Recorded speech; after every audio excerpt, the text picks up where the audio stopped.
ನಮಸ್ತೆ, welcome two news sense. ನಾನು ಜಾನ್ವಿ. ವೀಕ್ಷಕರೇ, ಭಾರತದ ವಿರುದ್ಧ ಒಂದು ಮಹಾ ಕುತಂತ್ರ ಅಥವಾ ಬೃಹತ್ ಸಂಚು ರೂಪುಗೊಳ್ತಾ ಇದೆಯಾ? ರಾಹುಲ್ ಗಾಂಧಿ ಆ್ಯಂಡ್ ಟೀಮ್ ಕಪಟಿ ಚೈನಾ ದೇಶ ಜೊತೆ ಸೇರಿ ಅಂಥದ್ದೊಂದು ಷಡ್ಯಂತ್ರ ರಚನೆ ಮಾಡ್ತಾ ಇದೆಯಾ? ಇಂಥ ಆತಂಕಕಾರಿ ಅನುಮಾನಕ್ಕೆ ಏನು ಕಾರಣ ಅಂತ ಕೇಳ್ತೀರಾ? ಅದಕ್ಕೆ ಕಾರಣ ಗ್ಲೋಬಲ್ ಟೈಮ್ಸ್ ಅನ್ನೋ ಚೈನಾದ ದಿನಪತ್ರಿಕೆ ನೀಡಿರೋ ಚುನಾವಣಾ ಸಮೀಕ್ಷೆಯ ವರದಿ.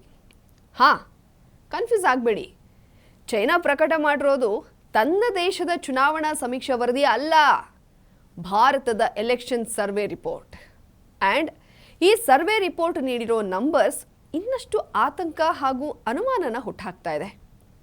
ಎಸ್ ವೀಕ್ಷಕರೇ, ಚೈನಾದ ಗ್ಲೋಬಲ್ ಟೈಮ್ಸ್ ದಿನಪತ್ರಿಕೆಯಲ್ಲಿ ಬಂದಿರೋ ಸಮೀಕ್ಷಾ ವರದಿಯಲ್ಲಿ ಹೇಳಿದ್ದಾರೆ, ಈ ಬಾರಿ ಭಾರತದಲ್ಲಿ ಮತ್ತೆ NDA ಸರ್ಕಾರ ಫಾರ್ಮ್ ಮಾಡುತ್ತೆ ಹಾಗೂ ಚುನಾವಣೆಯಲ್ಲಿ NDA ಬರೋಬ್ಬರಿ 430 ಸೀಟ್ ಗೆಲ್ಲುತ್ತೆ ಅಂತ. ಭಾರತದ ಪತ್ರಿಕೆಗಳು, ವೆಬ್ಸೈಟ್ಗಳು, ಸರ್ವೆ ಏಜೆನ್ಸಿಗಳು ಯಾರಂದರೆ ಯಾರೂ ಕೂಡ NDA 430 ಸೀಟ್ ಗೆಲ್ಲುತ್ತೆ ಅನ್ನೋ ರಿಪೋರ್ಟ್ ಕೊಟ್ಟಿಲ್ಲ. ಇನ್ಫ್ಯಾಕ್ಟ್ 400 ಗೆಲ್ಲುತ್ತೆ ಅಂತ ಕೂಡ ಹೇಳಿರೋದು ಒಬ್ಬರೋ ಇಬ್ಬರೋ ಅಷ್ಟೇ. ಮೋದಿಜಿ ಈ ಬಾರಿ ಚುನಾವಣೆ ಶುರು ಆಗೋ ಮೊದಲು ಅಬ್ ಕಿ ಬಾರ್ 400 ಪಾರ್ ಅನ್ನೋ ಮಂತ್ರದ ಜೊತೆಗೆ ಅಭಿಯಾನ ಪ್ರಾರಂಭ ಮಾಡಿದ್ರು. ರಾಮ ಮಂದಿರ ನಿರ್ಮಾಣದ ನಂತರ ಭಾರತದ ವಾತಾವರಣ ಅದೇ ರೀತಿ ಇತ್ತು. ಈ ಬಾರಿ BJP ಕ್ಲೀನ್ ಸ್ವೀಪ್ ಮಾಡುತ್ತೆ ಅನ್ನೋ ಹಾಗಿತ್ತು. ಆದರೆ ಕಳೆದ 3 ತಿಂಗಳಲ್ಲಿ ಕಾಂಗ್ರೆಸ್ ಮತ್ತು ಇಂಡಿಯಾ ಅಲಯನ್ಸ್ ಆಡಿರೋ ಕಪಟ ಆಟಗಳು ಒಂದಲ್ಲ ಎರಡಲ್ಲ. ತಮ್ಮದೇ 1000 ಹಗರಣ ಮತ್ತು ಕಿತ್ತಾಟಗಳಿದ್ರೂ ಕೂಡ ಮೋದಿಜಿ ವಿರುದ್ಧ ಸುಳ್ಳು ಸುದ್ದಿ ಸೃಷ್ಟಿಸಿ ಅಧರ್ಮ ಯುದ್ಧಕ್ಕೆ ಇಳಿದು ಬಿಡ್ತು ಇಂಡಿಯಾ ಅಲಯನ್ಸ್. ಮೋದಿಜಿ ಚುನಾವಣೆಗೆ ಮುನ್ನ ಒಂದು ಮಾತು ಹೇಳಿದರು, ಈ ಬಾರಿ AI ಮತ್ತು ವಿಡಿಯೋ ಎಡಿಟಿಂಗ್ಗಳು ಬಹಳ ದೊಡ್ಡ ಪಾತ್ರ ವಹಿಸುತ್ತೆ. ಜನರನ್ನ ಮೋಸ ಮಾಡೋದಕ್ಕೆ ಇಂಡಿಯಾ ಅಲಯನ್ಸ್ ತಂತ್ರಜ್ಞಾನವನ್ನು ದುರ್ಬಳಕೆ ಮಾಡಿಕೊಳ್ಳೋ ಸಾಧ್ಯತೆ ಇದೆ. ಅದಕ್ಕೆ ವಿದೇಶಿಗಳ ಕುಮ್ಮಕ್ಕು ಮತ್ತು ಬೆಂಬಲ ಕೂಡ ಇರುತ್ತೆ ಅಂತ. ಅದು ಎಷ್ಟು ನಿಜ ಅಂತ ಈಗ ಅರ್ಥ ಆಗ್ತಾ ಇದೆ. ಕಾಂಗ್ರೆಸ್ ಚುನಾವಣೆಗೆ ಬಳಕೆ ಮಾಡ್ತಾ ಇರೋ ಎಲ್ಲ ಅಸ್ತ್ರಗಳ ಹಿಂದೆ ಚೀನಾದ ಮಾಸ್ಟರ್ ಮೈಂಡ್ ಇದೆ. ತಂತ್ರಜ್ಞಾನಗಳ ಹಿಂದೆ ಚೀನಾದ ಮೆದುಳಿದೆ. ಸ್ಟ್ರಾಟಜಿಗಳ ಹಿಂದೆ ಚೈನಾದ ಐಡಿಯಾಗಳಿವೆ.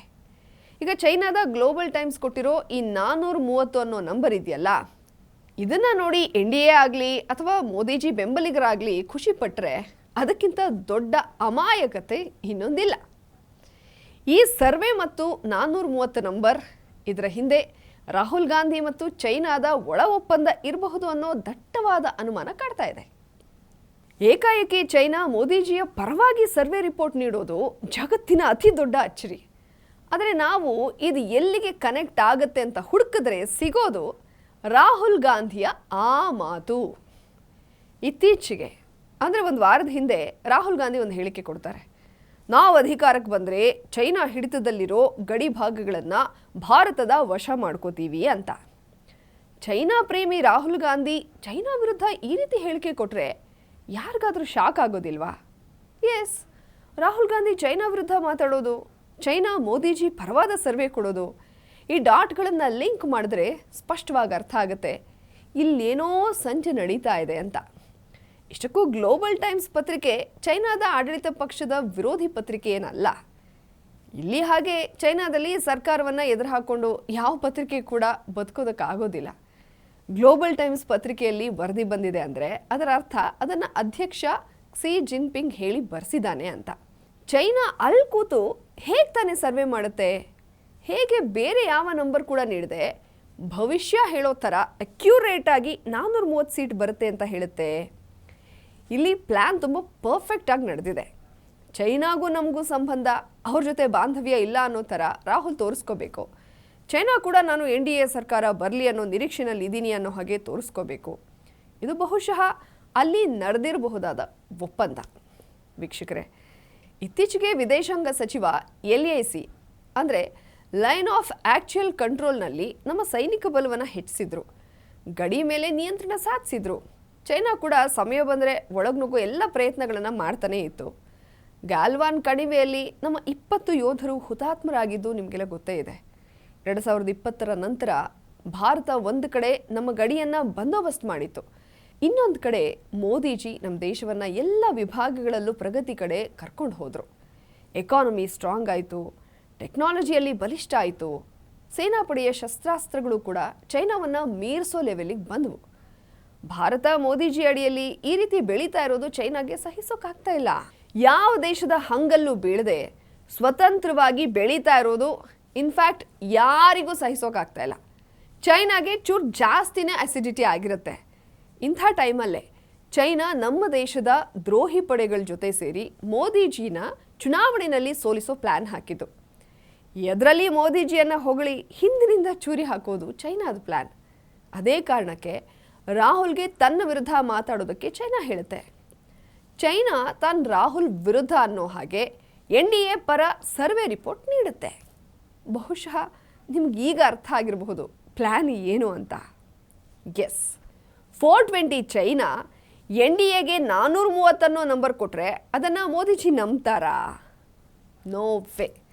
ಮೋದಿಜಿಗೆ ತುಂಬ ಚೆನ್ನಾಗಿ ಗೊತ್ತು BJPಯ ಸ್ಟ್ರೆಂತ್ ಏನು, NDA ತಾಕತ್ತೇನು, ಒಟ್ಟು ನಂಬರ್ ಎಷ್ಟು ಬರುತ್ತೆ, ಟ್ರೆಂಡ್ ಏನಿದೆ, ಏನೇನು ಮಸಲತ್ತ ನಡೆದಿದೆ, ಕಂಪ್ಲೀಟ್ ಗ್ರೌಂಡ್ ರಿಪೋರ್ಟ್ ಮೋದಿಜಿ ಬಳಿ ಇದೆ. ವಿದೇಶಿಯರ ಮನಸ್ಸಲ್ಲಿ ಏನೇನು ಓಡ್ತಾ ಇದೆ ಅನ್ನೋದು ಕೂಡ ಮೋದಿಜಿಗೆ ತುಂಬ ಚೆನ್ನಾಗಿ ಗೊತ್ತಿದೆ. ಆ್ಯಂಡ್ ಆಫ್ಟರ್ ಆಲ್ ರಾಹುಲ್ ಪ್ಲ್ಯಾನ್ಗಳು ಅರ್ಥ ಆಗದೆ ಇರೋಷ್ಟು ದಡ್ರಲ್ಲ ಮೋದಿಜಿ. ಸೊ ಗ್ಲೋಬಲ್ ಟೈಮ್ಸ್ ಮೂಲಕ ಈ ನಂಬರ್ ಕೊಟ್ಟು ಯಾಮಾರಿಸೋ ಚೈನಾದ ಪ್ಲ್ಯಾನ್ ಫ್ಲಾಪ್ ಆಗಿದೆ ಅಂತ ಹೇಳಬಹುದು. ಜೂನ್ 4ರಂದು ಚೈನಾಗೆ ಫಸ್ಟ್ ಶಾಕ್ ಸಿಗುತ್ತೆ. ಆ ನಂತರ ಚೈನಾಗೆ ಶಾಕ್ ಮೇಲೆ ಶಾಕ್ಗಳು ಸಿಗ್ತಾನೆ ಹೋಗುತ್ತೆ ಮೋದಿಜಿ ಕಡೆಯಿಂದ. ರೆಡಿ ಇಲ್ಲಿ. ನ್ಯೂಸ್ ಸೆನ್ಸ್ ಬಗ್ಗೆ ನಿಮ್ಮ ಅನಿಸಿಕೆ ಅಭಿಪ್ರಾಯಗಳನ್ನು ಕಮೆಂಟ್ ಬಾಕ್ಸ್ನಲ್ಲಿ ತಿಳಿಸಿ. ನ್ಯೂಸ್ ಸೆನ್ಸ್ ನಿಮಗೆ ಇಷ್ಟ ಆಗಿದ್ದರೆ ಲೈಕ್ ಮಾಡಿ, ಶೇರ್ ಮಾಡಿ. ನೀವಿನ್ನು ನಮ್ಮ TV ವಿಕ್ರಮ ಚಾನಲ್ಗೆ ಸಬ್ಸ್ಕ್ರೈಬ್ ಆಗಿಲ್ಲ ಅಂದರೆ ಈ ಕೂಡಲೇ ಸಬ್ಸ್ಕ್ರೈಬ್ ಆಗಿ.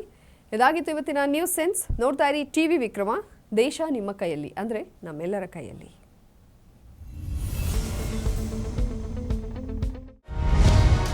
TV ವಿಕ್ರಮ, ದೇಶ ನಿಮ್ಮ ಕೈಯಲ್ಲಿ. ಈ ಕಾರ್ಯಕ್ರಮ ನಿಮಗೆ ಇಷ್ಟ ಆಗಿದ್ದಲ್ಲಿ ಲೈಕ್, ಶೇರ್ ಹಾಗೂ ಕಮೆಂಟ್ ಮಾಡಿ. TV ವಿಕ್ರಮದ ಕಾರ್ಯಕ್ರಮಗಳನ್ನು ನಿರಂತರವಾಗಿ ವೀಕ್ಷಿಸಲು ಸಬ್ಸ್ಕ್ರೈಬ್ ಮಾಡಿ, ಬೆಲ್ ಐಕನ್ ಒತ್ತಿ.